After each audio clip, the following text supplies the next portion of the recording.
Si vous êtes là, c'est pour essayer de mieux comprendre un certain nombre de complications d'une maladie malheureusement célèbre, la polyarthrite rhumatoïde, qui touche à peu près 300 000 personnes en France. C'est une maladie fréquente, essentiellement articulaire, vous le savez bien, mais qui peut toucher dans un certain nombre de cas, dans à peu près 30 à 50% des cas, toucher le poumon et se manifester par ce qu'on appelle des atteintes pulmonaires, plus ou moins graves, souvent bénignes, il faut le reconnaître, mais qui peuvent être parfois sévères. Donc il faut que vous connaissiez bien ces complications, il faut savoir y penser, il faut aussi que les médecins qui vous prennent en charge, votre médecin traitant, votre rhumatologue, soient attentifs à ce type de complications et les dépistent très tôt, parce que ça se traite, ça se prend en charge aujourd'hui avec des nouveaux moyens thérapeutiques.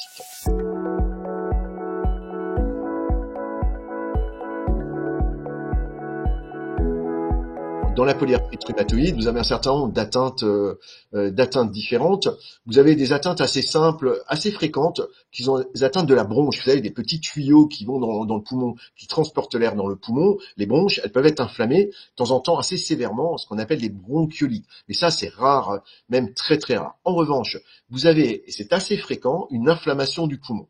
Mais cette inflammation, on peut la différencier de deux manières. Soit c'est une inflammation relativement limitée, bénigne, mais il n'y a pas de symptômes, c'est-à-dire que vous ne ressentez rien, ou alors ça peut se traduire par une inflammation plus sévère, et cette inflammation, on appelle ça une pneumopathie interstitielle diffuse. Les degrés de sévérité sont assez variables, selon les sujets, selon le fait que vous fumiez, et parfois, malheureusement, cette inflammation peut aller jusqu'à une inflammation profonde, comme une pneumonie du poumon, voire même jusqu'à un épaississement du poumon qu'on appelle fibrose pulmonaire, qui est la complication malheureusement la plus sévère, mais qui est heureusement rare, voire même très rare.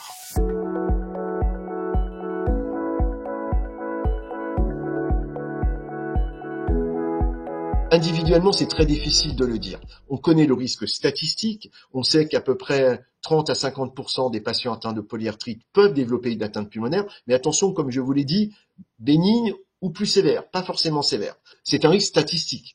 Individuellement, est-ce qu'on a des moyens de vous dire, vous avez plus de risques de développer une atteinte pulmonaire? Alors, oui, sur un certain nombre de critères, c'est jamais absolu, mais il y a des facteurs, ce qu'on appelle facteurs de risque. C'est-à-dire que ça augmente un peu le risque. Le fait de fumer, le fait d'être un homme, le fait d'avoir une polyarthrite rhumatoïde assez active, le fait d'avoir des facteurs immunologiques que votre médecin vous décrira, qu'on appelle des auto-anticorps, ça caractérise la polyarthrite rhumatoïde, et peut-être d'être exposé à des facteurs toxiques qu'on ne connaît pas très bien, des facteurs d'environnement, des facteurs de pollution.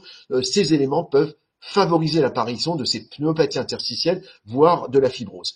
Mais c'est une stratégie de détection individuelle qui repose non pas sur la recherche de ces facteurs de risque exclusivement, mais surtout sur la recherche de symptômes.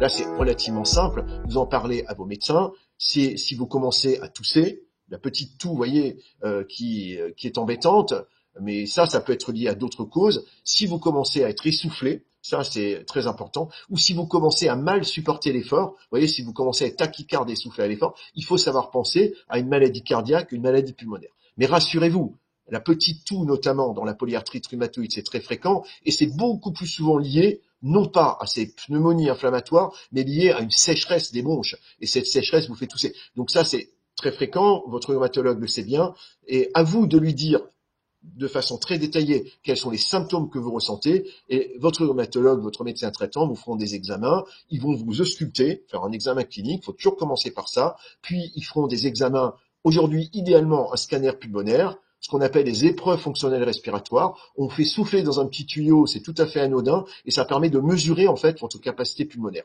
Souvent, dans ce contexte, il ne faut pas l'oublier, il faut faire un examen du cœur pour s'assurer que la toux, que l'essoufflement ne soient pas d'origine cardiaque. Donc cœur et poumon, vous savez, c'est dans le thorax, c'est lié. Faut penser au poumon, mais ne pas oublier le cœur, et vice versa d'ailleurs.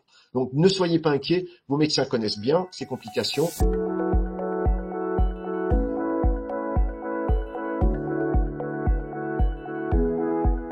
Pour le sujet qui nous concerne aujourd'hui, ces atteintes pulmonaires rhumatoïdes, il y a une atteinte qui attire un peu plus notre attention parce que c'est malheureusement la plus grave, qu'on appelle la fibrose pulmonaire.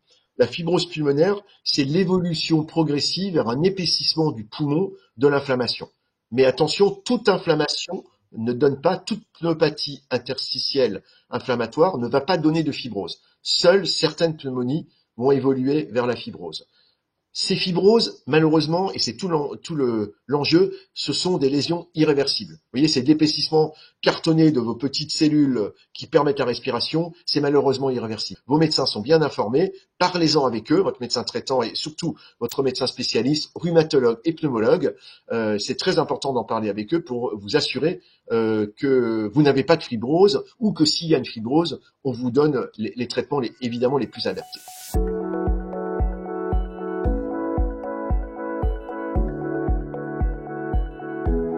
J'espère que nous avons pu échanger des points importants sur une complication fréquente. L'atteinte du poumon dans la polyarthrite rhumatoïde est une atteinte assez fréquente, comme je vous l'ai dit, souvent bénigne, mais malheureusement parfois un peu plus sévère, avec plus d'inflammation et surtout ce fameux risque de fibrose que j'évoquais. Donc ça, c'est vraiment le premier point en conclusion qui est important. Le deuxième point, c'est qu'il faut y penser tôt, vous et vos médecins. Et donc, évoquez les symptômes que vous ressentez, en parlez à vos médecins.